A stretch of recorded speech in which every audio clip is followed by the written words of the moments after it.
What's the most ridiculous thing you've witnessed while working customer service? Okay, so this happened like 4 years ago when I was working at this fast food place during college. It was a pretty normal afternoon shift, and I was working drive-thru, which was usually chill compared to the front counter. This guy pulls up to the window, probably mid-30s, wearing a button-up shirt and tie, looking like he just came from some office job. I'll call him Derek. He seemed totally normal at first, kind of quiet, but whatever. I hand him his food and he checks the bag right there, which was annoying, but not unusual. And then it starts. "Where's my BBQ sauce?" he asks.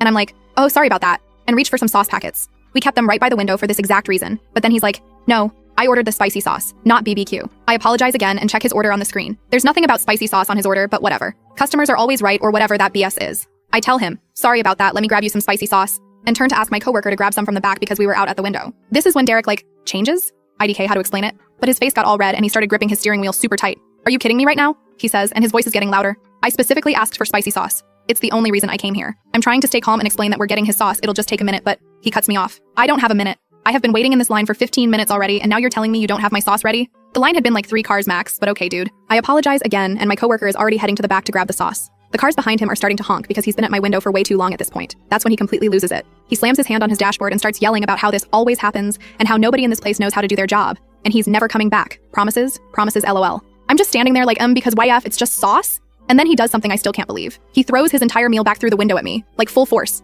Soda, burger, fries, everything. I managed to duck, but it hit the wall behind me and exploded everywhere. My manager Tina comes running over because of all the commotion, and Derek is now halfway out his car window screaming about how we ruined his day and he drove all the way across town for this sauce and we're incompetent and all this crazy stuff. Tina tells him he needs to leave immediately or she's calling the police. Instead of leaving, this grown man punches his own car radio, like full-on smashes it with his fist. Then he starts crying, not like quiet tears, but full-on sobbing while still yelling at us. By this point, one of my coworkers had already called the cops. And when Derek saw Tina on the phone, he tried to drive away, but ended up hitting the concrete barrier thing that protects the building. Now his car is stuck and he's just sitting there crying and punching his steering wheel. Police show up pretty quick and they take him out of the car. He's still crying and now he's telling the cops that we don't understand how important this is. And TBH, we're all confused because it's literally just sauce packets. So here's the weird part. While the police are talking to him, my coworker comes back with the spicy sauce packets. Derek sees this and literally lunges for them, like the cops had to hold him back. One of the officers asks him what's so special about this sauce. Turns out Derek had been trying to impress this woman he was dating. Apparently she had mentioned once that this specific sauce was her absolute favorite thing, but she couldn't find it anywhere because it was supposed to be discontinued after that day. He had promised to get her some before they ran out forever, and he'd already tried like 5 other locations that were all out. The sauce wasn't even being discontinued. It was just a rumor that had spread online. We had plenty in the back and were going to get more the next day.